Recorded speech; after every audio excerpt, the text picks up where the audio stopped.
Hi, today I'm going to show you how to make your own card. The first thing to do is take some paper. I'm using some paper made for using markers, but you can use whatever you want. So fold your paper in half and then make sure your opening is on your right side when your card is facing you. And then near the top of your paper, we're going to sketch out an oval using a pencil. So make sure this is pretty light, or it's okay because we're going to end up erasing it a bit anyway, but it'll probably be easier when it's a bit light. And then, so we'll just make our oval. It's okay if some of the edges are cut off. It doesn't really matter. You can also do whatever shape you want, but I'm doing an oval.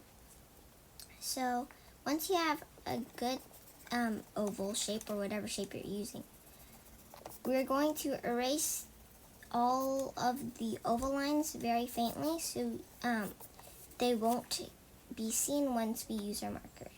So I'm using this Koi coloring brush pen, water-based with dye stuff ink, and it's this really nice light blue color, which I really like. So I'm going to use this to color in my oval.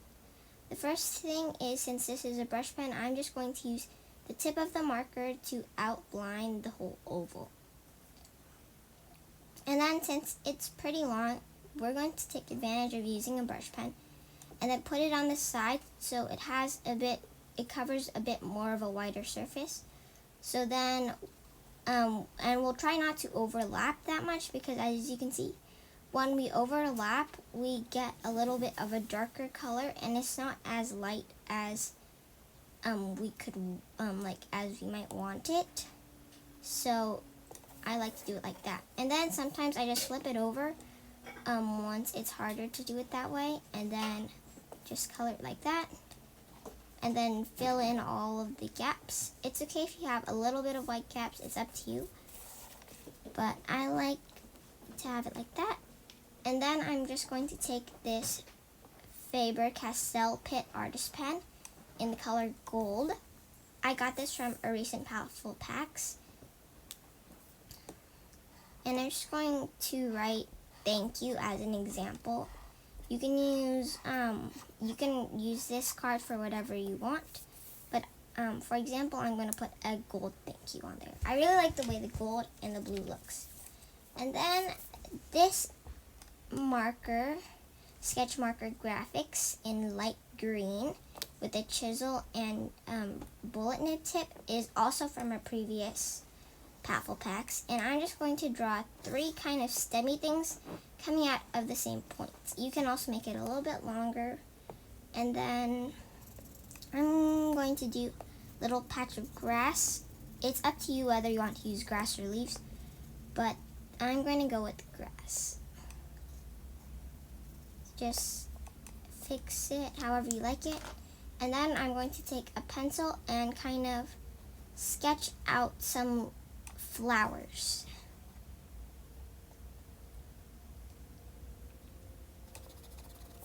So I might make it a little bit bigger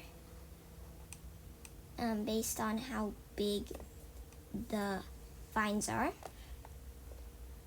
And then if you don't like that version, there's this version, kind of like that, and I think I might like that one better. So it has the same middle, but instead of drawing it more like a pumpkin, I think it may look more like a flower, and then it'll also open just a bit more. So I like that way better, actually. And then I'm just going to erase it so that we only see very light pencil.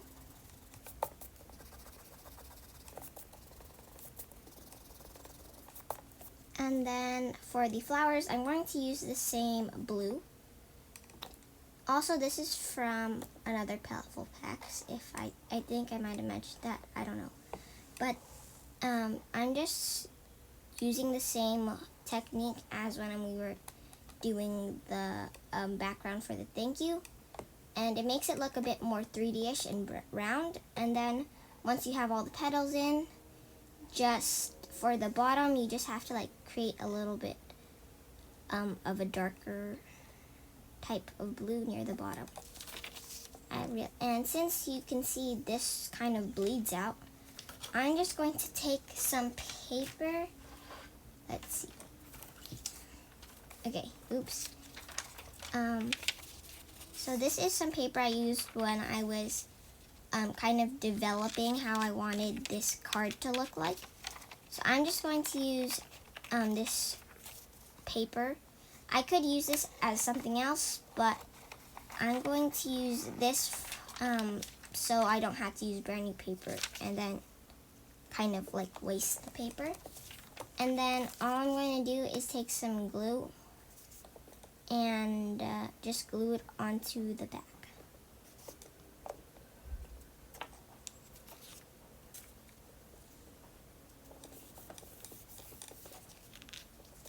And then once you have that, you know how some cards have like a little graphic design on the inside? I'm just going to kind of bring the little flowers from the cover of the card and bring that to the inside as our little cute graphic kind of thing in our card.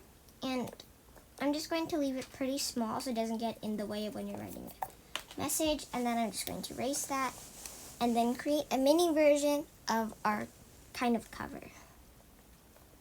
So this marker doesn't really look like the cap, but it's okay. This actually works better for what I'm using it for right now. So I'm just going to do the same thing and add a little bit of a darker bottom to each of the flowers. And then that's kind of what our card looks like so far. And as you notice, there is a bit of a bleed. So I'm just going to use the other half of this leftover paper. And there is a little bit of blue, but you can't really see it. So I'm just going to use it. And if we can see it, it'll make a pretty cool background for our letter. So in that case, I'm going to put it on the top. And then it'll kind of be like a miniature cover of our front. And it kind of looks cool because it's like the sky. And then it's just on top of our little flower thing. And since some of it did peek out, and then I just cut off some of the excess blue with some scissors. Thanks for watching.